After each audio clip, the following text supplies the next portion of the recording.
मन्त्री भए संजोगले। अब यो मन्त्री भएर त खुसी हुने मान्छे सेलिब्रेसन गर्ने भन्छन् नि। अब म त कहिले खुसी हुने, खुसी पनि नभइकन मन्त्री छोडेँ। बालन शाहजीले जुन फुटपाथमा यो बिक्री वितरणलाई रोक लाउनु भएको छ, गर्ने हो, एकदम सही कुरा हो त्यो। किनभने हामीले अब त्यसलाई चाहिँ फुटपाथहरूको सुधार गर्ने, सानसाना ओपन स्पेसहरूलाई व्यवस्थित गरेर सहरको सौन्दर्यीकरण पनि जरुरी छ त्यो चाहिँ। किनभने अर्बनको त्यो रिलिजेन्ट सहर भने त त्यही त हो नि। खोला किनारमा सुकुम्बासी बस्तीको कुरा आयो, तपाईँ जानु पनि भयो, यसलाई खाली गर्नुपर्छ पनि भन्नुभयो, सक्सेस भएन। सक्सेस त हुन्थ्यो तर पोलिटिकल लेभलमा काम गर्न दिँदैनन्। त्यो भएर मलाई यो 8 महिना मैले काम गरेँ। अब सबै मान्छेका लागि त्यही 8 महिना म्याक्सिमम हो जिन्दगीको।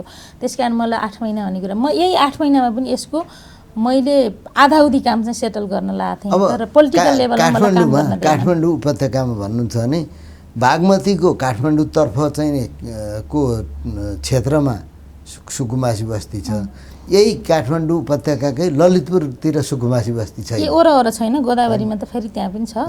त्यसकारण यस्तो ललितपुरमा पनि होइन, गोदावरीमा त्यति धेरै के छ भने एउटा चर्च भन्छ, त्यसले क्रिस्चियनिटी प्रवर्धन गरेको छ, त्यसले गरिबीको कविता भन्छ, गीत गाउँछ, अनि त्यहाँ गरिब ल्याएर राख्छ क्या। गोदावरीमा त्यही भएको छ। अनि एउटा त्यहाँ सत्य साई बाबा हुन्छ, त्यहाँ एउटा धर्मवीरू भन्छन्, तिनले सार्वजनिक जग्गा अतिक्रमण गर्छन्। एउटा ओम शान्ति हुन्छ, त्यसले पनि त्यही गर्छ। अर्को त्यहाँ के भन्छ, राधे राधे भन्छ। अनि संस्थागत हिसाबले सार्वजनिक जग्गाको अतिक्रमण र दोहन चर्को छ र यो म हटाउन चाहन्थेँ र यो हटाउने अन्तिम परिपत्र गरेका थिएँ। पोलिटिकल दबावलाई पनि मैले मतलब गरेका थिइनँ। यी बिहाइन्ड द सिन यस्तै कुराले नि काम गरेका छन्। अब गरिबीको कुरासँग सम्बन्धित थपथलिया यस्ता हिमन्ती के जाति भन्ने जस्ता, लुमन्ती जस्ता यस्ता के संस्था के सरी त्यो नामले कसैलाई अप्ठ्यारो पर्यो भने यो मैले प्रसङ्गवश भने हुँ। अब यस्ताहरूको एनजिओ यसको धन्दा चल्न पनि गरिबीको व्यापार भइरहनुपर्छ। अनि यही कारणले गर्दा यी अडिएका थिए। तर त्यसलाई हामी राज्यको कानुनद्वारा उहाँहरूलाई हामीले र कम्युनिटीमा हाम्रो मोबिलाइजेसन गरेर हामीले यो काम गर्दै थियौँ।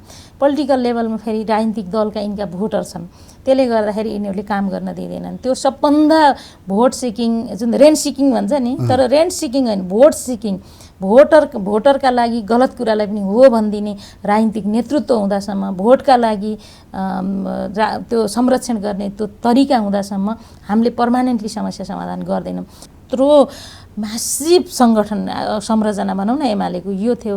त्यत्र सँगसँगै हिँडेका सहयोद्धा, आफूले अभिभावक मानेका, साथी मानेका त्यत्रो हाइतैसी टिमहरू थियो। ती सबै छोडेर म जुन बाटो हिँड्दै थिएँ एउटा मूल्यका लागि, त्यो आफैमा म के गरिरहेको थिएँ, आधा पागलपन थियो त्यहाँनिर मेरो। त्यो म अहिले पनि सम्झिन सक्दिनँ। मैले गर्न सक्ने काम के गरेँ भने मन्त्री स्तरको निर्णयले फोहोर मैला प्राविधिक एउटा सहायता केन्द्र गठन गरौँ, जसले गर्दा देशैभरिका 253वटा नगरपालिकाको त गिभन कामै भयो। बाँकी नगर उन्मुख गाउँपालिकाहरू छन्, सानसाना सहर विकसित भएका केन्द्रहरू छन्।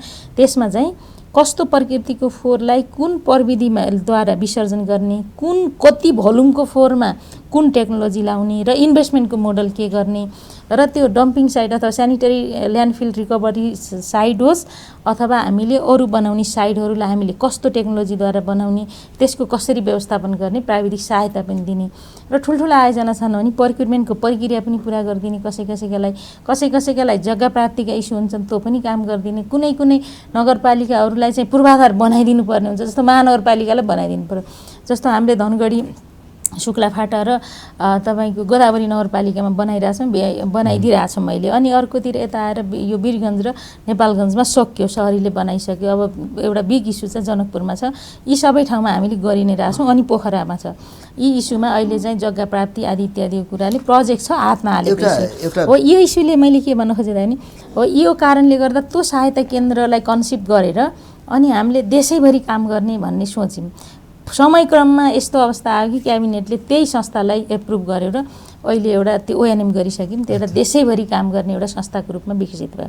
त्यो सुरुमा यति धेरै म त्यो दबावमा थिएँ कि मलाई सबै मान्छेले म पदभार गरेकोदेखि जम्मै लाइभ गरिरहनु भएको छ, त्यति धेरै ह्युज एक्सपेक्टेसन छ। अनि मैले भने एउटा जेनेरेसनको परीक्षा दिँदैछु मैले। अनि बरु निस्किँदै गर्दा कस्तो फुक्काफाल गरेर कसैले औँला ठडाउने अवस्था नबनी। मेरो तलको गेटमा मन्त्रालयमा छिर्दा बित्तिकै त्यो रिसेप्सनमा नमस्ते गर्ने, हाँसेर बोल्ने साथीहरूदेखि सचिवसँग जुन खालको टिम बनाएर तिमीले छोटो समयमा जे गर्यौ तिमीले गरेको प्रयास ठिक थियो भन्ने गराएर जे निस्क्यो नि त्यो नै मेरो लागि ठुलो कुरा थियो र फुक्का फाल भएर निस्केको थियो। नमस्कार, आजको अतुल्यमा यहाँहरूलाई स्वागत छ। म तीर्थ कोइराला। यसबेला नेपाली राजनीतिमा राजनीतिक नेताहरू त चर्चामा सधैँ हुने नै गर्छन्, त्यसमा पनि अहिले मन्त्री भएका र मन्त्रीबाट गएकाहरू बढी चर्चामा छन्। मन्त्री भएकाहरू अनेक कारणले, सीसीटीभीको फुटेजका कारण, कोही मल ल्याउन नसकेका कारण, कोही अनेक कारणले, महँगीको कारण छ हैन। र मन्त्रीबाट गएकाहरू पनि चर्चित छन्। कति मन्त्रीहरू आफ्नो काम बिचैमा छोडेर जानु पर्यो भनेर चर्चित भइरहेका छन्। कति मान्छे गरेर नै सकेनन् भनेर चर्चित भए। जे होस्, मन्त्री चेन्ज गर्ने माहौल चलेको छ, परिवर्तनको माहौल। एउटा पार्टीले मन्त्री फिर्ता बोलायो, अर्कोले पनि बोलायो, अब फेरि अर्कोले पनि बोलाउने होला। जे होस्, अहिले मन्त्रीहरूको पनि चर्चा छ। यसै सन्दर्भमा आज हामीले एकजना हालै मन्त्रीबाट बाहिरिनु भएको व्यक्तित्वलाई निम्ताएका छौँ। उहाँ पनि चर्चित हुनुहुन्छ। उहाँ एकचोटि विद्यार्थी राजनीतिमा घाइते भएर चर्चित हुनुभयो, पछि पार्टी विभाजनका बेला नेताको हात समाएर चर्चित हुनुभयो, अनि पछि मन्त्रीबाट हिँड्ने बेलामा पनि फेरि उहाँले 2 थोपा आँसु झार्नुभयो। त्यो पनि चर्चाकै विषय बन्यो। जे होस्, उहाँ हुनुहुन्छ रामकुमारी झाँक्रीजी। नेपाली राजनीतिमा अझ युवा राजनीतिक पङ्क्तिमा चर्चित र लोकप्रिय व्यक्तित्व पनि हुनुहुन्छ। स्वागत छ रामकुमारीजी। हस्, धन्यवाद। अनि मन्त्रीबाट हटेपछि के फुर्सद, आनन्द, स्वतन्त्र कि कस्तो, के गरी बिताउँदै हुनुहुन्छ समय? सुरुका 2-3 दिन त त्यो पहिला त घर सर्नु पर्यो। घर सर्ने कुरा सँगसँगै पोका पार्ने, ब्याग प्याक गरेर फर्किने कुरा 2-3 दिन त्यसैले लागिहाल्यो। त्यसपछि फेरि घर गएर अलिकति एडजस्टमेन्ट पनि चाहियो। फेरि त्यो नयाँ 8-9 महिना छोडेको घर त्यो पनि खण्डहरै भएको छ, 7-8 महिनाको। अनि त्यही काममा अलिअलि काममा व्यस्तै भएँ। अरू बाहिर के भएको छ सोच्नु पनि खासै फुर्सद पाइनँ। अनि अलिअलि फुर्सद त फुर्सदै छ, किनभने रुटिन अफ लाइफ भन्ने हुन्थ्यो नि। हिजो अब पुराना कामहरूको रिभ्यू, अनि नयाँ आज के गर्ने, भोलि के गर्ने, अनि आज दिउँसो के गर्ने भने जस्ता रुटिन अफ कामहरू हुन्थे। त्योबाट त बाहिरै भइहालेँ। अनि त्योबाट बाहिर भएपछिको फुर्सद हुने नै भयो। अब त्यो मन्त्री, तपाईँ त अब सडकको मान्छे, मैले भन्दा अब अन्यथा अर्थ नलाग्यो, सडकको मान्छे होइन। कुनै बेला ढुङ्गा पनि हान्नुभयो, कुनै बेला ढुङ्गा पनि खानुभयो होइन। साथीभाइ पङ्क्ति, त्यो ठुलो पङ्क्तिबाट मन्त्री हुँदाखेरि र त्यो पङ्क्तिसँग हिँड्दाखेरिको फरक के हुँदो रहेछ? अब जिम्मेवारी नै हो खासमा त दाइ, किनभने जिम्मेवारीले नै अब मान्छेको भूमिका फरक पारेको हो। मान्छेहरू त त्यसरी त्यति नै उही पङ्क्तिको मान्छेहरूलाई पनि भेटेँ, तर फरक भूमिकामा। तर त्यो बेलाको मिसन र अहिलेको मिसन काम चाहिँ फरक भएको भएर फरक त धेरै कुरा फरक नै भइहाल्यो। त्यो बेला एउटा मात्रै मिसनको कुरा हुन्थ्यो, सबैले त्यही प्रति केन्द्रित गरेका हुन्थे। अब आन्दोलन भन्यो एउटा, कहाँ पुग्छ, त्यो सफल हुन्छ कि हुँदैन, कसरी सफल हुन्छ, त्यसका छलफल, डिस्कसन, आफ्ना एजेन्डाहरूलाई स्थापित गर्ने, साथीभाइलाई विश्वासका साथ काममा ल्याउने। जस्तो जनआन्दोलनको हामीले 59 असोज 18 देखिको नै घटना गरौँ हेऱ्यौँ भने सुरुका दिनमा यसो 50-60 जना मान्छे सडकमा गयौँ भने सबै किनारातिर उभिएर बिचमा 15-20 जना हुने स्थिति हुन्थ्यो भने पछिल्ला दिनमा यसो रमिँदै हिँड्ने, बाटा हिँड्ने पनि सडकमा आएर भरिने दिन्थ्यो।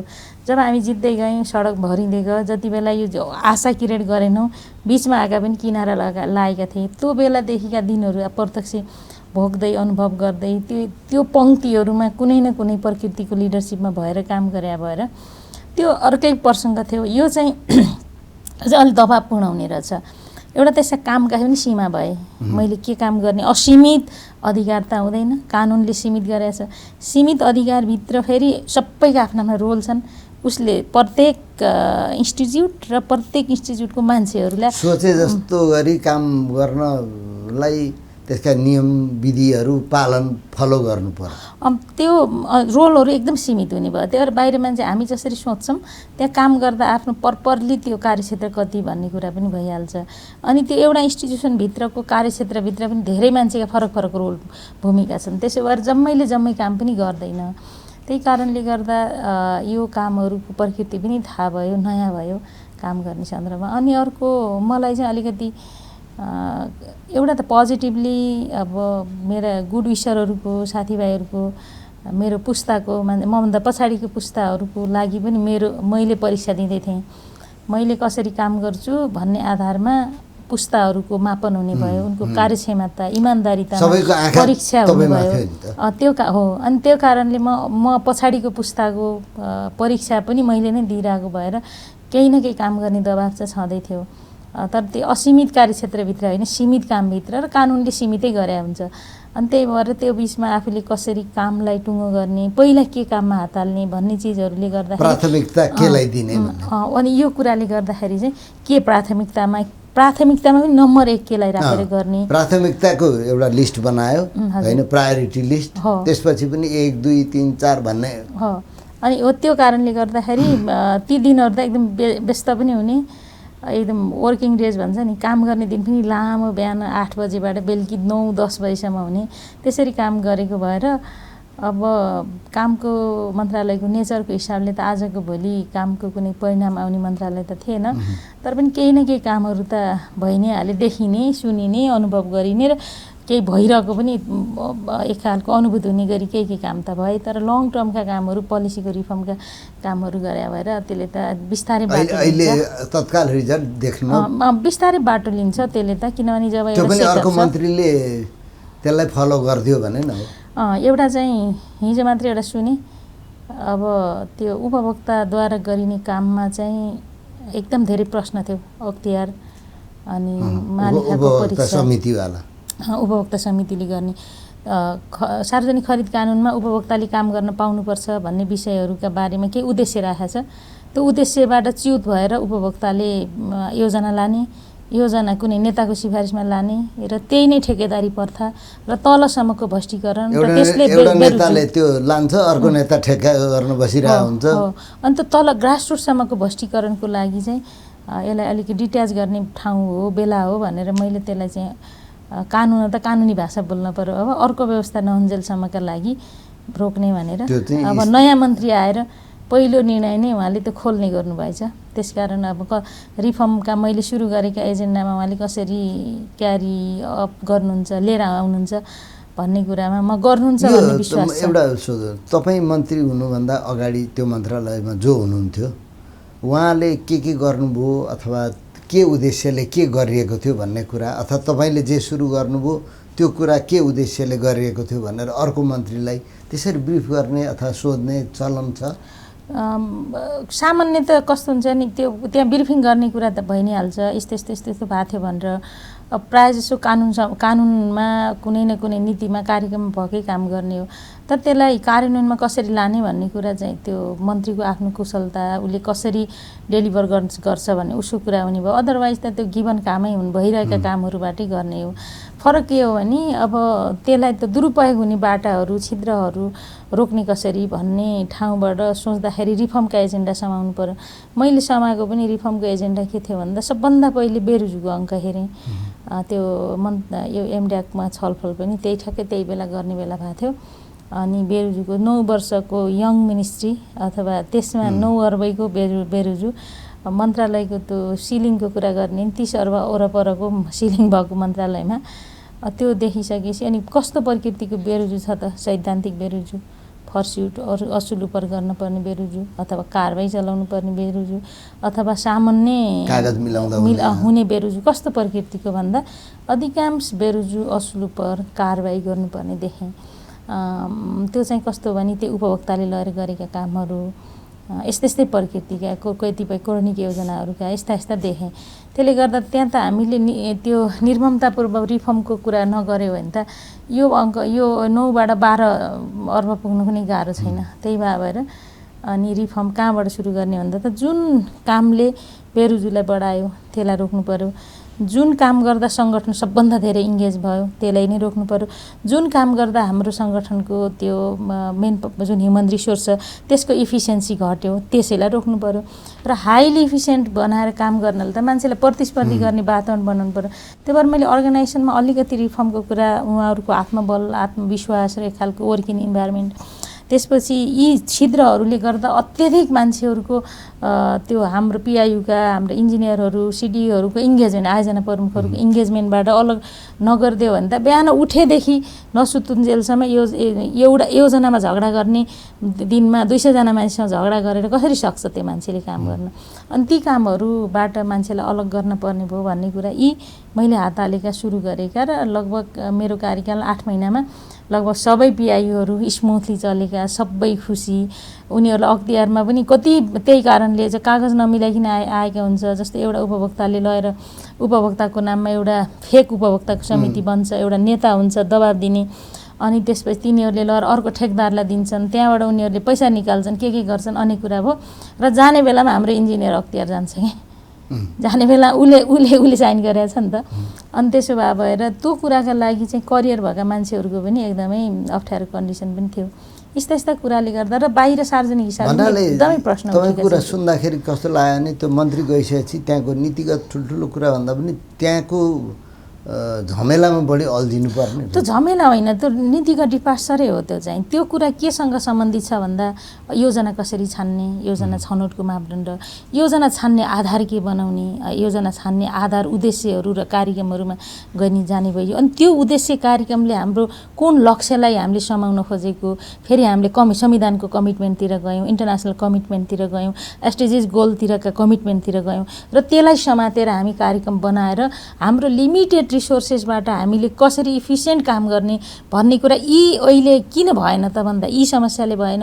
यसलाई फेर्ने कसरी भन्दा हामीले यो सङ्गठनमा मान्छेलाई एउटा आशा क्रिएट गर्ने, काम गर्ने वर्किङ इन्भाइरोमेन्ट दिने, त्यसपछि आएर योजना छनौटका मापदण्ड र तरिका बनाएपछि 12 महिना खल्तीमा एउटा लेटर प्याडमा योजना बोकेर हिँड्ने र ठेकेदारी गर्ने प्रथाको अन्त्य गर्ने, योजनाको पूर्व तयारी गरेर आयो भने त्यसपछि प्रत्येक महिना प्रत्येक पछिल्ला आर्थिक वर्षको 2 महिना पछाडि प्रत्येक महिना 10% पुँजीगत खर्च गर्न मन्त्रालय सक्षम हुनलाई आयोजना पूर्वको तयारी गर्ने र योजना र प्लानिङमा काममा यसरी लाने भने मन्त्रालयको इफिसियन्सी पनि देखिन्छ, थोरै रिसोर्सेसले राम्रो काम पनि गर्छ, आयोजना क्रोनिक पनि हुँदैनन्, प्रतिस्पर्धाबाट काम हुन्छ जस्तो, अनि प्लानिङको पनि काम हुन्छ भन्ने हिसाबले सोच्दै जाँदा म चाहिँ रिफर्मको एजेन्डामा हात हालेँ भन्नलाई मैले दाइलाई यो भने।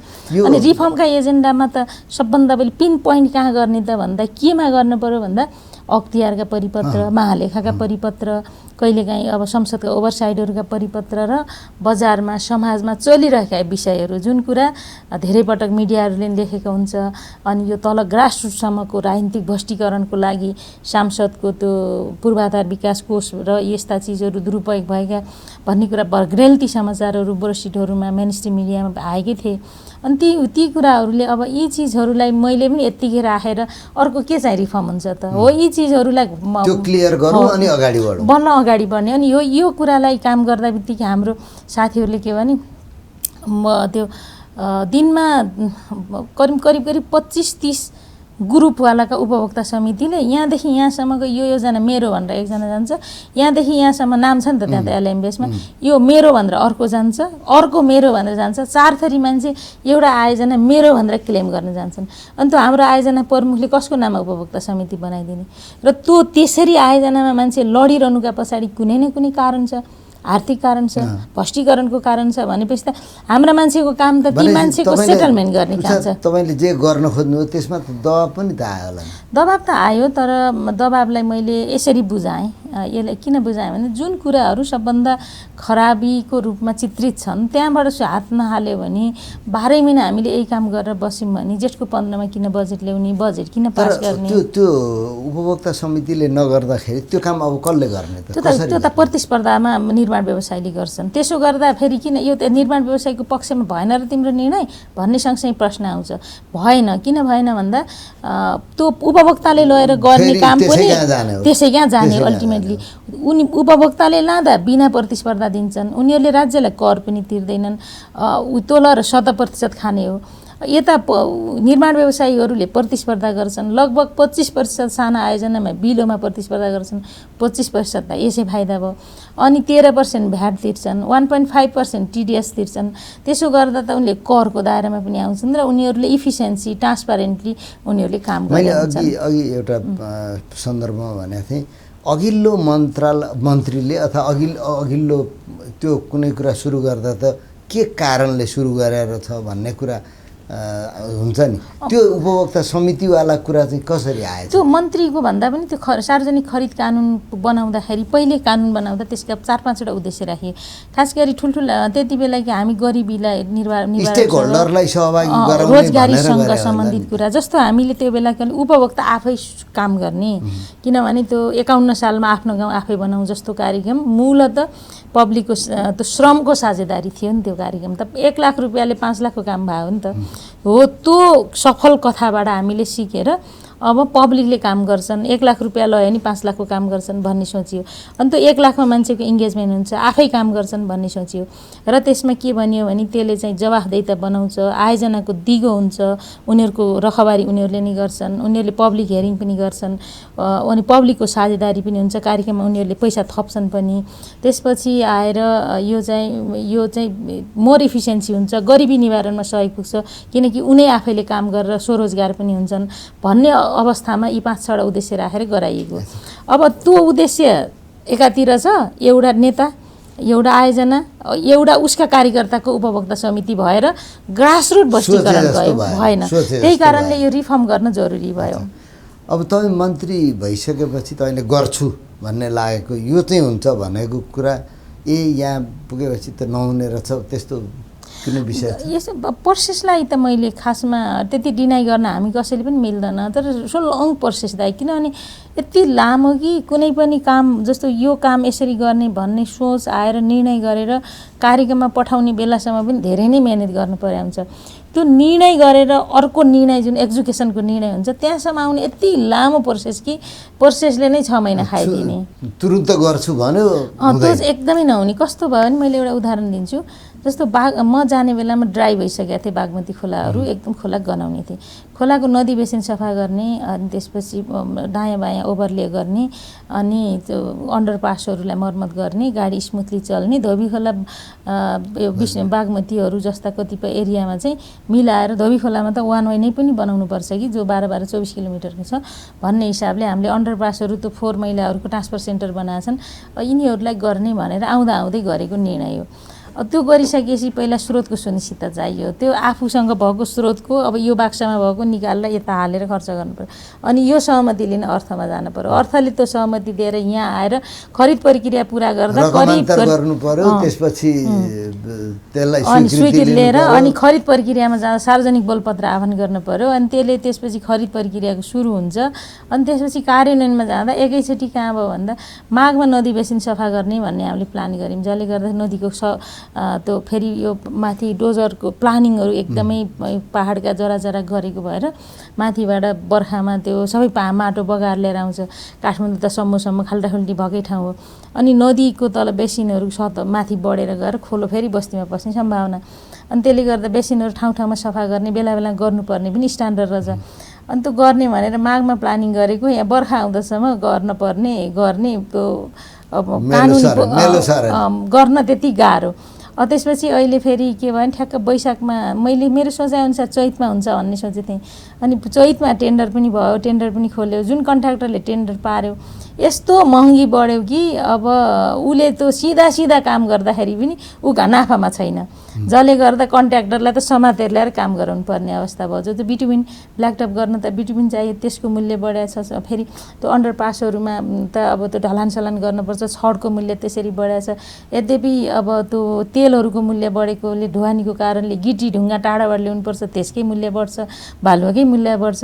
अहिले अलिकति मूल्य नियन्त्रण भएको त सिमेन्टको मात्रै हो, अनि त्यसले गर्दा यति धेरै महँगी बढ्यो कि अनि त्यसपछि उनीहरू फेरि एकदम अस्वस्थ प्रतिस्पर्धा हुन्छ, एकदम धेरै बिलोमा जान्छन्, 40-35% बिलोमा जान्छन्, जबकि त्यसरी जानु नै हुँदैन। किनभने सेड्युल प्राइस जुन प्राइस राखेको छ, मूल्य निर्धारण गरेको छ, त्यो चाहिँ अब प्रत्येक जिल्लाको दर रेटको आधारमा बनाइएको छ कानुन अनुसार भनेपछि त्यो दर रेटमा गर्दा पनि इलिजिबल हुन् नि त। तर उनीहरू एकदम त्यो अस्वस्थ प्रतिस्पर्धाले धेरै तल जान्छन् र यसै पनि कम नाफा हुन्छ। क्वालिटी चाहिँ फेरि क्वालिटीमा त यस्तो हुन्छ, जस्तो क्वालिटीमा चाहिँ यस्तो हुन्छ, कस्तो हुन्छ भने जस्तो मैले त्यही काम निकाल्न गरे हो भने त उसले बिलो हाल्छ त उसको कुरा भयो नि। मलाई त क्वालिटी चाहिन्छ भनेर हाम्रो इन्जिनियर आयोजना प्रमुख लौरो ल्याएर बस्यो भने क्वालिटीमा कम्प्रोमाइज गर्न पर्दैन। मलाई यही चिज चाहियो तर मैले भने प्राइस यति हो भन्दा मैले भन्दा आधी प्राइसमा हाल्छ भने त उसको कुरा, मलाई त यही प्रडक्ट चाहियो नि। त्यो भन्न सक्यो भने क्वालिटीमा त त्यस्तो हामीले हाम्रो साइडबाट सम्झौता गर्न चाहिँ पर्दैन। यो तपाईँ एउटा बागमती जस्तो उदाहरणको लागि यो मैले जस्तो बागमती यो खोलाहरूको यसको कुरा अहिलेको अलिअलि काम भइरहेको देख्छु, भर्खर काम भइरहेछ। अनि यस्तै कुराहरूमा जस्तो नदीको हामीले केही डिप बोरिङ गरेर अलिकति पानी फाल्ने ट्रिटमेन्ट गर्ने कुरा पनि गऱ्यौँ। यदि ढिलो भए जस्तो 4वटा इभ्याकुएसन सेन्टर भनेको अघिल्लो वर्षको आर्थिक वर्षमा हामीले केही कार्यक्रम गरेर इभ्याकुएसन पार्क बनाउने भन्ने अलिक घना बस्ती भएकोमा भन्ने त्यो कार्यक्रमलाई ड्रइङ डिजाइन गरेर पैसा रकमान्तर गर्ने बेलासम्म त नयाँ कार्यक्रम आउन लाग्यो कि यति हो। त्यस्ता काम चाहिँ ढिलो नै भइहाल्छ। त्यही भएर यो तपाईँले गर्ने काममा प्रदेश सरकार अथवा चाहिँ स्थानीय सरकारको रोल तिनीहरू कहाँनिर फिट हुनु? यसमा त खासमा प्रदेश सरकारको रोल त यहाँनिर काहीँ पनि हुँदैन, किनभने हाम्रो संविधानमा त उनीहरू त्यस्तो इङ्गेज गर्ने व्यवस्था पनि छैन। जस्तो अहिले मैले शहरी विकास मन्त्रालयको रोल प्रदेशमा पनि हुने गरी केही सङ्गठनको संरचनामा रिस्ट्रक्चरिङ गर्ने कुरा हामीले सल्लाह गरेर अर्थ मन्त्रालय, प्रधानमन्त्री कार्यालय, मुख्य सचिव, हामीहरू विभिन्न एन्टिटीहरू बसेर हामीले केही कन्सेप्ट चाहिँ बनाएका थियौँ। त्यो कार्यान्वयन हुनलाई ओएनएम भएको छ, फाइनल ओएनएम सर्वे भएको थियो। अब ओएनएम सर्वे फाइनल भएर क्याबिनेटमा गएर गर्ने कुरा हुन्, त्यो चाहिँ अब बाँकी रह्यो, मैले गर्न पाइनँ। अनि त्यस्तो चाहिँ किन भएको थियो भने विभिन्न संस्थाहरूलाई हामीले आफ्नो त्यो कामको प्रकृति हेर्नेलाई चाहिँ समायोजन गर्ने इस्युसँग ल्याएको थियौँ, हामीले बजेट वक्तव्यमा आएको थियो त्यो। अब त्यसो गर्दा प्रदेशमा प्रत्यक्ष रोल छैन, स्थानीय तहसँग त फेरि किन पनि रोल छ भने हाम्रा सङ्घीय आयोजना कार्यान्वयनमा त स्थानीय तहको त्यति धेरै रोल हुँदैन। तर स्थानीयहरूलाई हामीले इन्हान्स गर्ने भन्ने जुन कुरा छ नि, सङ्घीयताको त्यो मर्मअनुसार स्थानीय तहको क्यापासिटी बिल्डिङ गर्ने भन्ने जुन हामीले क्षमता अभिवृद्धिको कुरा गरेका छौँ नि, त्यो कारणले उनीहरूसँग हामीले काम चाहिँ गर्नुपर्ने, साझेदारीका कामहरू गर्नुपर्छ भनेर यो वर्ष चाहिँ त्यो टिडिएफको माध्यमबाट उनीहरूसँग इन्भेस्टमेन्ट मोडलमा साझेदारीमा काम गर्ने भनेर हामीले कार्यक्रम चाहिँ केही राखेका थियौँ। योभन्दा अगाडि त खासै त्यस्तो थिएन। अगाडिको दाइको प्रश्नमा आउँछु म, त्यो अगाडि गरेका मान्छे र पछि गरेको मान्छेको बिचमा त्यसलाई कसरी कोअर्डिनेसन कसरी हुन्छ भन्ने कुरा चाहिँ सामान्यतः त्यो के हुँदो रहेछ भने त्यो इन्स्टिट्युसनल मेमोरी त त्यही हुन्छ नि त, त्यसले गर्दा आउने त त्यहीँबाट हो, स्रोत त्यही नै हो। पनि सर्व भइराख्ने, मन्त्री पनि फेरिराख्ने, यसले काम गर्न खासै फरक चाहिँ पर्दैन, किन इन्स्टिट्युसनल मेमोरी त्यहाँभन्दा तल पनि हुन्छ र डकुमेन्टेसनमा हुन्छ कामहरू। अझ मेरो पालामा त मैले फेरि जति पनि फेरि कोअर्डिनेसनको पाटोमा एक्सपोज गर्ने काम हुन्थ्यो नि, त्यसमा त मैले मन्त्रालयमा त्यो उपसचिवदेखि सहसचिव, सचिव सबैलाई इङ्गेज बनाउँथेँ ताकि इन्स्टिट्युसनल कुरा चाहिँ ट्रान्सफर भएर जाओस् भनेर। चाहे म सर्वोच्च अदालतमा जाउँ, मैले त्यसरी जाँदा मान्छे, चाहे सभामुखमा जाउँ, चाहे राष्ट्रिय सभा अध्यक्षकोमा जाउँ, कुनै बेला प्रधानमन्त्रीकोमा जाउँ अथवा मुख्य सचिवलाई नि भेटेर कुरा राखौँ अथवा अर्थमन्त्री कहाँ अथवा अरू मन्त्रालय जाने बेलामा मैले चाहिँ त्यो टिमलाई चाहिँ जहिले पनि सँगसँगै लाएँ।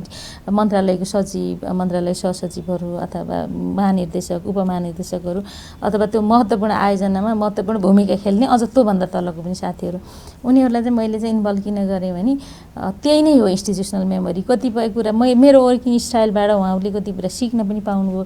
हामीले गरेका कामहरूबाट कतिपय त्यो काम ठिक भएन भने करेक्सनको मौका पनि हुनुभयो। अनि त्यो भएको भएर मसँग त्यही भएर टिमवर्क चाहिँ अलि कन्फिडेन्स, अलिकति प्रोएक्टिभै थियो। मैले जहिले पनि त्यो साथीहरूलाई मैले मन्त्रालयको टिमलाई कर्मचारीले काम गर्न दिएनन् भन्ने कतिपयको सुनिन्छ। विश्वास गर्न पर्छ। भोग्नु परेन आफूले पनि विश्वास गर्नुपर्छ किनभने मसँग उहाँहरूको चाहिँ करियर हो, उहाँहरू त्यहीँबाट ग्रो नपाएको, म नयाँ मान्छे गएको, डेफिनेटली उहाँहरूसँग त्यो काम, मेमोरी, नलेज त उहाँहरूसँग छ। हो त्यो नलेज ल्याउने बेलासम्मका चिजहरू त सबै उहाँहरूसँग, मेमोरी, हिस्ट्री ल्याउने कुरा त म उहाँहरूसँगै डिपेन्ड हुनु पर्यो।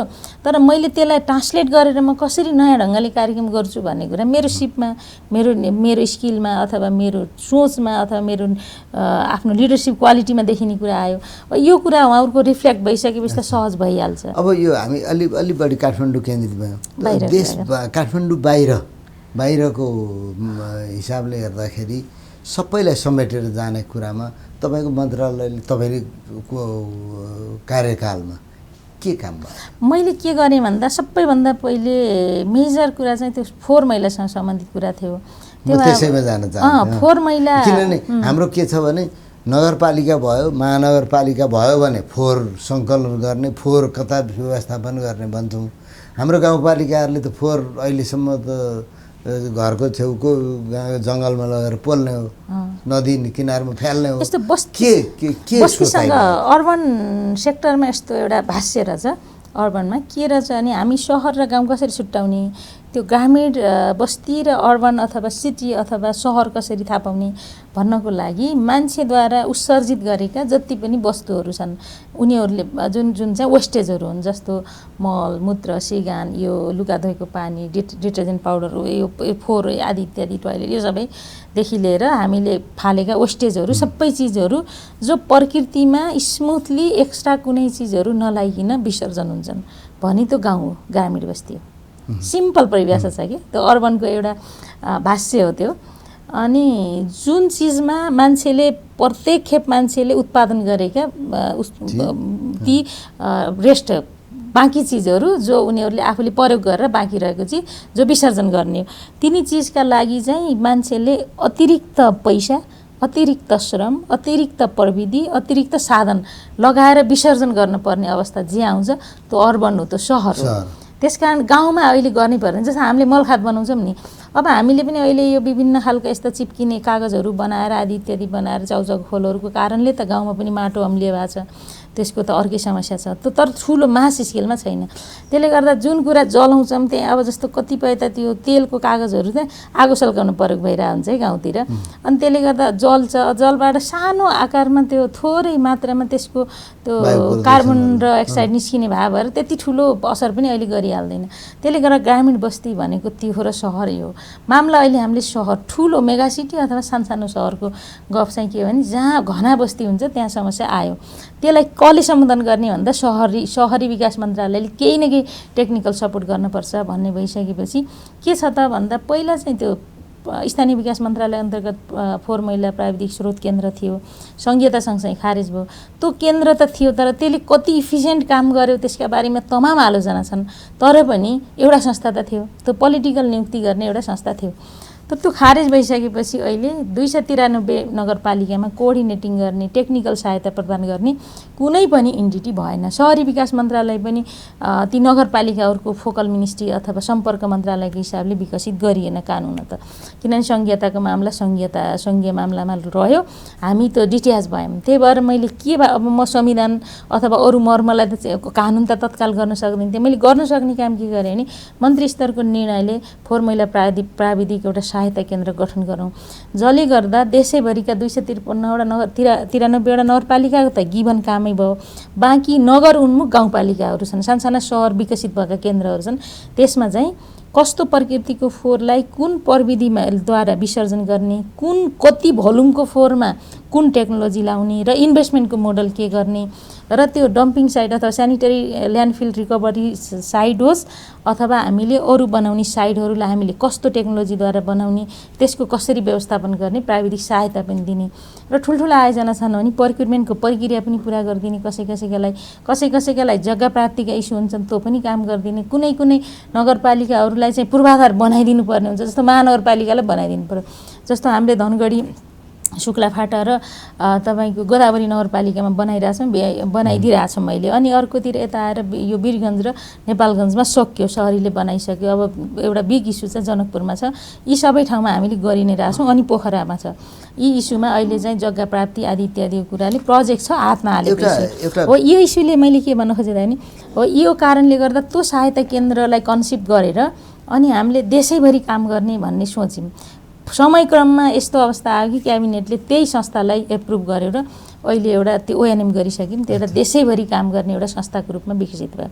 अनि अर्को मैले के गरेँ भने बिल्डिङ एन्ड आर्किटेक्टको सेक्टरमा भवन प्रविधि त्यो अध्ययन एउटा अनुसन्धान गर्ने इन्टिटीको हिसाबले अनुसन्धान केन्द्र थियो एउटा सानो। तर मैले अलिकति ब्यालेन्स पनि गरौँ र अलि मास स्केलमा पनि गरौँ भनेर त्यसलाई चाहिँ त्यो संस्थालाई मन्त्रालयको मातहत ल्याएर त्यो भवन प्रविधि अनुसन्धान केन्द्रलाई अलिक बृहत र ठुलो स्केलको, फेरि अनुसन्धानमा मान्छेलाई रुचि नहुने, किनभने हाम्रो पुरानो टेक्नोलोजी, पुरानो आर्किटेक्ट, पुरानो इन्भाइरोमेन्ट फ्रेन्डली हाम्रा घरहरू। अब हामीले अर्बनको रिजेनेरेसनको कुरा गर्छौँ, अर्बनको रेजिलेन्सीको कुरा गर्छौँ। अब अर्काका कुराहरू हामी भनिरहेछौँ, तर हामीसँग पहिले थिए त हो। ती चिजहरूमा पनि नयाँ मोडर्न टेस्टमा तिनीहरूलाई हामीले कसरी फ्युजन गरेर गराउन सक्छौँ भन्ने जस्ता चिजहरूबाट पनि हाम्रा पुरानो आर्किटेक्टहरू, पुरानो हाम्रो प्रविधिहरूलाई पनि ल्याउनुपर्छ भनेर त्यो बनायो। रविन्द्र पुरी भन्ने हुनुहुन्छ भक्तपुरमा होइन, उहाँले पुरानो प्रविधिलाई अलिकति इन्ट्रोड्युस गराइराख्नु भएको छ होइन। नेपाली प्रविधिले बनिने घरहरू छन् होइन, तिनको प्रयोगमा ध्यान दिने। त्यसपछि तपाईँको फोहोर मैला प्रशोधन अथवा फोहोर मैला चाहिँ डम्पिङ भन्यो नि, डम्प नै गर्नु पर्दैन होइन। रिसाइकल हुन्छ कति कुरा, रियुज हुन्छ, रिसाइकल हुन्छ, अर्को कम्पोस्ट हुँदाखेरि डिकम्पोस्ट भएर कम्पोस्ट मल निस्किन्छ। त्यतातिर किन प्रोत्साहन गरे? अहिलेसम्म काम नभएको रहेछ।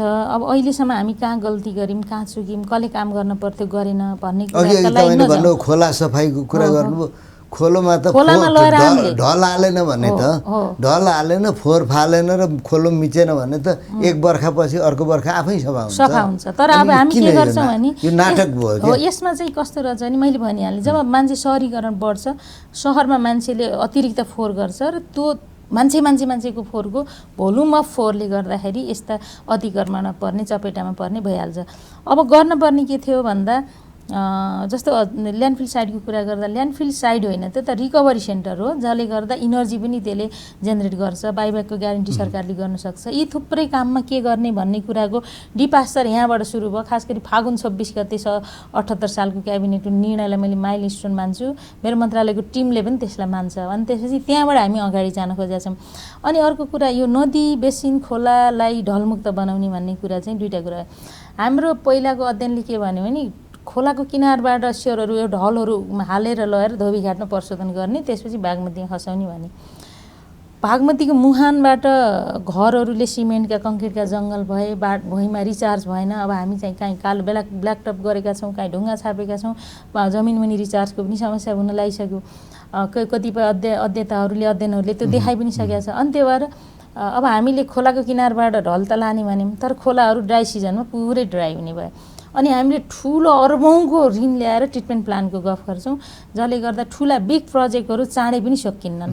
त्यही भएर म आइसकेपछि गरेको एउटा राम्रो काम के हो भन्दा, मेरो टिमले प्रपरली रिसिभ गरेको चाहिँ हामीलाई ठुलो प्रोजेक्टभन्दा ठुलो लगानी चाहियो, ठुलो ऋण ल्याउनु पऱ्यो, सम्झौता गर्नु पऱ्यो, अनि ठुलो एरिया चाहियो। अनि त्यो एरियामा थुप्रै फोहोर चिज एकै ठाउँ लानु पऱ्यो, जुन कुरा फेरि त्यहाँसम्म पुर्याउन अतिरिक्त स्रोत पैसा खर्च हुन्छ। त्यसो भन्दा कम्युनिटी बेसमा हामीले किन गर्दैनौँ? डिसेन्ट्रलाइज वास्ट भनेर, डिवास्ट भनेर हामीले थोरै ठाउँमा गरौँ न त, जहाँ 2 आना जग्गामा एउटा मेसिन प्रयोग गरौँ, बिजुली प्रयोग गरौँ। त्यही त्यो मान्छेले जुन प्रक्रिया ठुलो भोल्युममा हुन्छ त्यसको सानो भोल्युममा गरौँ। त्यसले गर्दाखेरि के गरौँ भने अहिले 5वटा ठाउँमा हामीले ट्रिटमेन्ट प्लान बनाउने भनेको ठाउँमा चाहिँ अब एउटा उसमा भइसकेको छ, माथि यो के अरे यो पशुपतिभन्दा अलि माथि, त्यहाँ चाहिँ त्यहाँ गोकर्णको अलि तल त्यहाँ चाहिँ भइसक्यो ट्रिटमेन्ट प्लान। एउटा यो कुड्खु खोलाको यता बाँकी नै छ, एउटा धोबीघाटको बाँकी नै छ। टुकुजाको मैले अस्ति जाँदै यो काम सुरु गराएर हिँडेँ। अनि अर्को यो भएर यसले हाम्रो आवश्यकता धान्दैन। त्यसले गर्दा अब सानसाना खोला नालाहरूमा पनि ढलहरू डाइरेक्ट हालिरहेछन् भने अब कम्युनिटी बेसको वास्ट गरौँ। यो कम्युनिटीमा 200-500 घर अथवा 500 घर छ, सानो 2 आना 4 आना जग्गा पनि प्राप्ति हुनसक्छ। 2-4 आना जग्गा किन्न पनि सकिन्छ, फेरि व्यक्तिको हुन्छ नि त। अनि त्यसले गर्दा त्यहाँको कम्युनिटीको त्यो ढललाई त्यहीँ प्रशोधन गरौँ, त्यहीँ खसाइदिउँ। अनि त्यस पछाडि यसरी गऱ्यौँ भने बरु 20-50 ठाउँमा गऱ्यौँ भने त त्यो सफा गरेको पानी खोलामा खस्छ, त्यो पानी खोलो पनि बग्छ।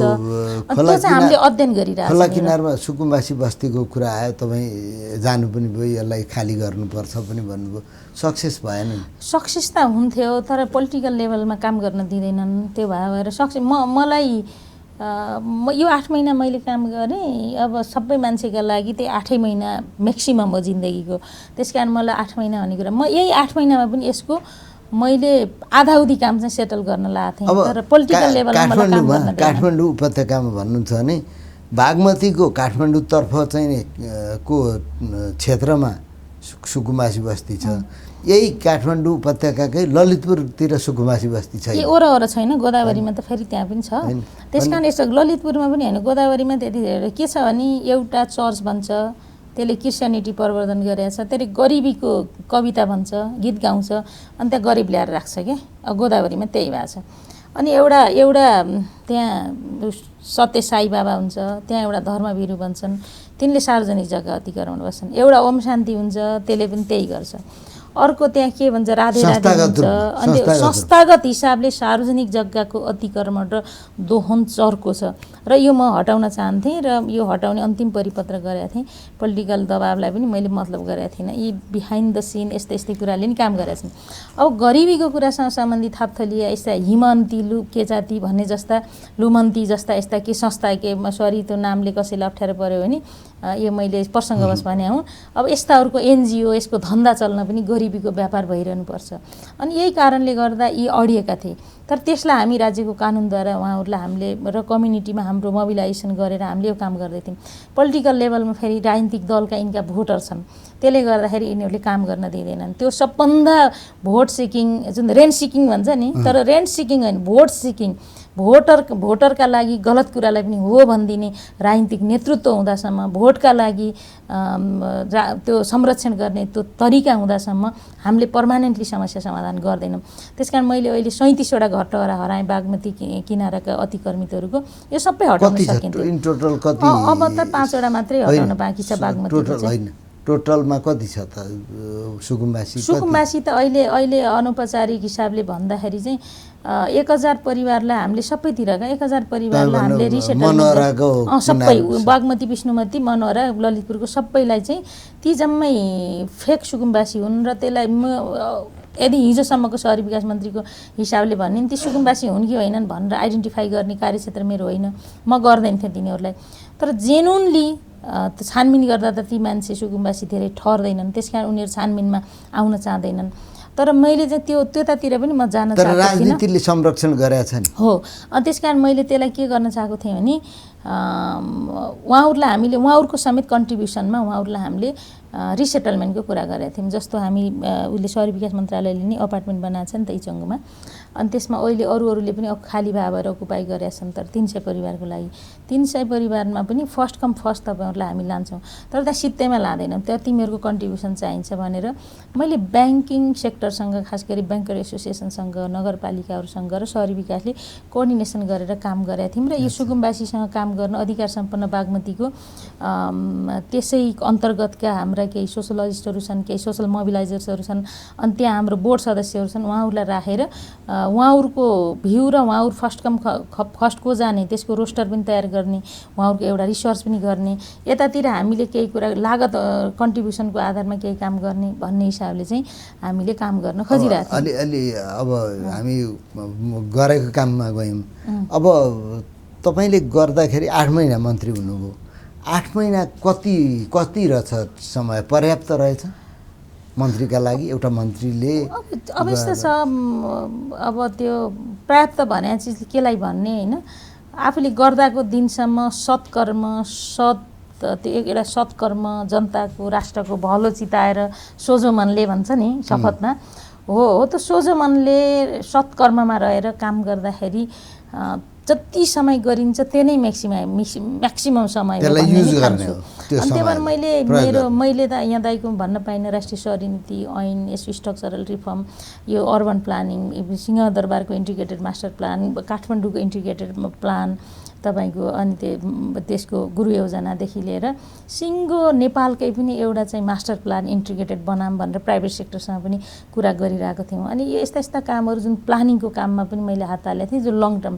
हाउस बिल्डिङ ल्यान्ड पुलिङ मात्रै होइन हाउस बिल्डिङको माध्यमबाट र हाउसहरूको अर्बनहरूको रिजेनेरेसनको कुरादेखि लिएर हेरिटेजहरूको फुटटेलसम्मका कुराहरूमा जे काम गर्न खोजिरहेको थियौँ अहिले फुटपाथ सुधारको म्यासिभली काम गरेर अहिले बालिन शाहजीले जुन फुटपाथमा यो बिक्री वितरणलाई रोक लाउनु भएको छ गर्ने हो एकदम सही कुरा हो त्यो किनभने हामीले अब त्यसलाई चाहिँ फुटपाथहरूको सुधार गर्ने सानसाना ओपन स्पेसहरूलाई व्यवस्थित गरेर सहरको सौन्दर्यीकरण पनि जरुरी छ त्यो चाहिँ किनभने अर्बनको रिलिजेन्ट सहर भने त त्यही त हो नि अनि त्यसकारण त्यो कुरादेखि लिएर यी बागमती विष्णुमतीमा इकोलोजिकल रिस्टोरेसनसम्मका कामहरूका लागि पर्याप्त परिश्रम काम गर्दाखेरि पार्टीसँगको समन्वय अथवा तपाईँहरूको त सरकार अब धेरैवटा पार्टीको सरकार भएको अवस्थामा कतिको सहयोगी र कतिको पोजिटिभ त्यसको मैले चाहिँ जुन कुराहरू पाउनु भयो क्रस कटिङ इस्युहरू हुन्छन् सबैसँग सामान्यता गर्नुपर्छ तर मलाई चाहिँ गाह्रो भएन किनभने दुईवटा कुराले गाह्रो भएन एउटा कुरा म जान्ने हुँ भन्ने घमण्ड थिएन मलाई दोस्रो कुरा म ठुलो हुँ भन्ने कुरा घमण्ड थिएन मलाई म क्याबिनेटको जुनियर मोस्ट सदस्य थिएँ पनि मेरो त्यो के अरे सार्वजनिक प्रोटोकल निर्धारण गर्दा सिनियरै थिएँ तर पनि म आफूलाई ठान्थेँ कि म उमेरले अरू सबै कुराले म क्याबिनेटको जुनियर मोस्ट सदस्य थिएँ त्यसले गर्दा म सबैसँग मैले झुकेर काम गर्न सक्थेँ अनि त्यति मात्रै होइन सिंहदरबारको ब्युरोक्रेसीको एउटा तह मेरो दाइ जेनेरेसनै थियो त्यसले गर्दा म मन्त्री हुँ तपाईँको कार्यकक्षमा तपाईँको मन्त्रालय आउनुहुन्न कि क्या भन्ने लघुतावास राखिनँ जसले गर्दा म जोसँग पनि मेरो कामका लागि आफै कागज काखीमा चापेर जान सक्थेँ समन्वयको कुरा त्यसले पनि अप्ठ्यारो भएन अर्को कुरा राज्यका अङ्गहरूसँगको समन्वय छ त्यसकारण मेरो काम होइन कि भन्ने ठानिनँ किनभने मैले इस्यु बुझाउनुपर्छ भन्ने ठानेँ त्यसकारण राज्यका अङ्गहरूसँग पनि अरू त्यत्तिकै काम गरेँ अलिकति मेरो ल्याप्सेस कहाँ रह्यो भने त्यो पोलिटिकल लेभलमा सुरुमा म एकदम दबाबमा परेँ जस्तो मान्छेलाई जागिर लाउनु सचिवालयमा राख्नु यो गर्नु त्यो गर्नु योजना दिनु अनि त्यसलाई म अभोइड गर्देँ अनि त्यो अभोइड गरिसकेपछि त्यो चाहिँ राम्रो भयो कि भएन थाहा छैन मैले अब 6 महिनापछि इभ्यालुएसन गर्छु त्यो सहित काम गर्दा यो सक्थेँ कि सक्दिनँ फेरि जुन मेरो मन्त्रालयको स्टेसनमा मान्छेले जल्ल राख्न खोज्दै थिए त्यो राखेको भए आज रामकुमारी यत्तिकै दाइले बोलाएर गफ गर्न लायक हुन्थे कि हुँदैन थिएन यी सबै चिजले गर्दा म त्यो मूल्याङ्कन गर्न बाँकी नै छ सुरुमा मैले भने कुनै बेला रत्न पार्कमा ढुङ्गा हान्न पनि तपाईँ तयार हुनुहुन्थ्यो ढुङ्गा खान पनि तयार हुनुहुन्थ्यो मन्त्री पनि हुनुभयो तपाईँको पार्टीको नेतालाई हात समाएर चाहिँ नि पार्टी दर्ता गराउन पनि लानुभयो होइन यी 3-4 भूमिकामा होइन कुन चाहिँ च्यालेन्जिङ र सजिलो कुन चाहिँ अप्ठ्यारो के आफ्नो ठाउँमा सबै अप्ठ्यारो दाइ सबै अप्ठ्यारो च्यालेन्जिङ त्यो कन्डिसनमा मान्छेलाई हामीले गरेको काममा विश्वास आर्जन गराउनु हामीले यिनीहरूले यिनका पछाडि लाग्ने पनि ठाउँमै पुर्याउँछन् ठिकै छ यिनको उद्देश्य राम्रो छ भनेर त्यो केटाकेटी 18-20 वर्ष 20-22 वर्षका केटाकेटीलाई विश्वास गर्ने वातावरण बनाउने कुरा कम गाह्रो काम थियो दाइ बिहान नोटिस गर्न गयो कलेजमा साथीहरू बोलाओ 50 जना बोलाउँदा 10 जना हुने त हो नि अनि त्यो बेला त्यही टफ थियो त्यति गाह्रो काम थियो यो पार्टी दर्ता गर्ने इभेन्ट त छोटो कुरा थियो तर मेरो जुन टिम थियो जुन मैले ग्रोन अप गरेको पार्टी थियो यत्रो म्यासिभ सङ्गठन संरचना भनौँ न एमालेको यो थियो त्यत्र सँगसँगै हिँडेका सहयोद्धा आफूले अभिभावक मानेका साथी मानेका त्यत्रो हाइतैसी टिमहरू थियो ती सबै छोडेर म जुन बाटो हिँड्दै थिएँ एउटा मूल्यका लागि त्यो आफैमा म के गरिरहेको थिएँ आधा पागलपन थियो त्यहाँनिर मेरो त्यो म अहिले पनि सम्झिन सक्दिनँ त त्यत्तिकै टफ र त्यत्तिकै गाह्रो थियो मैले आफूलाई कसरी जस्टिफाई गर्छु अहिले तपाईँ नेकपा एकीकृत समाजवादीको तर्फबाट मन्त्री हुनुभयो हजुर जीवनको यो कालखण्डमा आउन्जेल एमाले भएर आउनुभयो होइन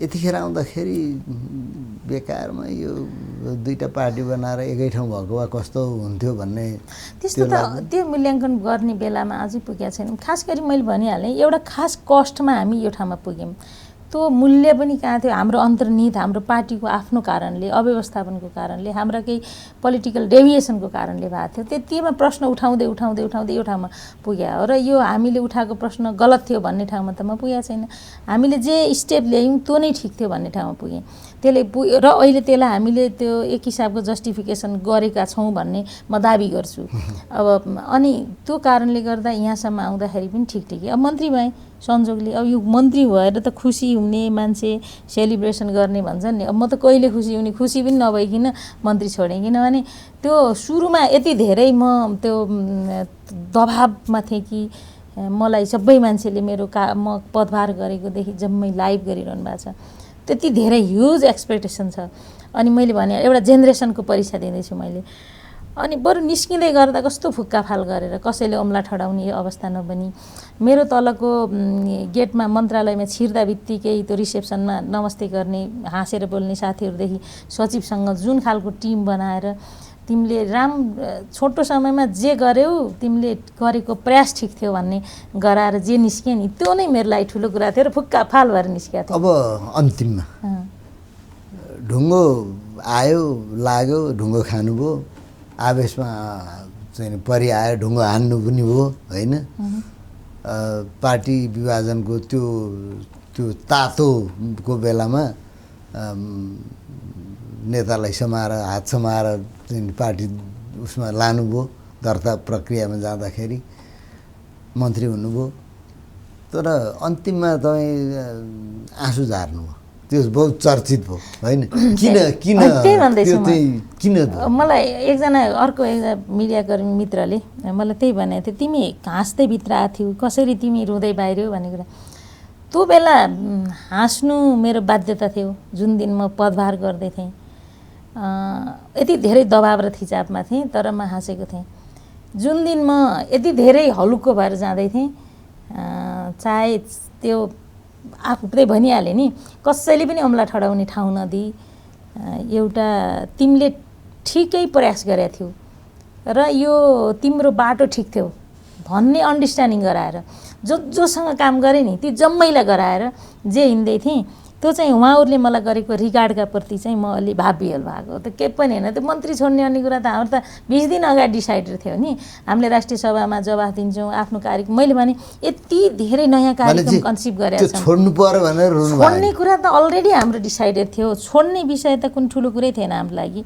पार्टीको निर्णय पार्टी पद्धतिमा त्यो इस्यु नै थिएन खालि के थियो भने मान्छेले अघि तपाईँले नि कुनै प्रसङ्ग भन्नु नि कर्मचारीहरू यो हुन्छ फटा हुन्छ काम गर्न दिन्न यो हुन्छ भनेर असहयोग गर्छ जाने कसैलाई वास्ता गर्दैन यो भन्ने मैले पनि त्यो न्यारेटिभ त्यो भाष्य सुनिरहेको थिएँ तर मेरो लागि त आधी घन्टा अगाडि भनेको भन्दा मान्छेहरू सबै स्ट्यान्ड बाई छन् मिडिया सिडिया बोलाएको छन् एउटा सानो लिखत तयार गरेका छन् मैले गरेको 8 महिना 20 दिनको फेरि भेटौँला कार्यक्रममा मैले बरु आज सविस्तार भन्न सक्दिनँ मैले लिएका निर्णयको इम्प्याक्ट के हुन्छ भोलि हामीले माइलस्टोन कसरी बनायौँ यो आज कार्यक्रम कसरी कन्सिभ गऱ्यौँ भन्ने कुरा सविस्तार निमित्त सचिवले भन्दै गर्दा त्यो भन्दा मेरो लागि गर्वले छाती फुल्नु भावविह्वल हुनु के चिज थियो 8 महिना 20 दिन त्यही कमाएँ नि त मैले हो त्यस कारणले एउटा आफूले गरेको कामप्रति सन्तुष्ट भएर बाहिरिनु भएको छ यहाँलाई फेरि पनि यस्तै गरी राम्रो अवसर आओस् शुभकामना छ हामीलाई समय दिनुभयो धन्यवाद आजको अतुल्यबाट बिदा चाहन्छौँ माउन्टेन टेलिभिजन हेर्दै गर्नुहोला नमस्ते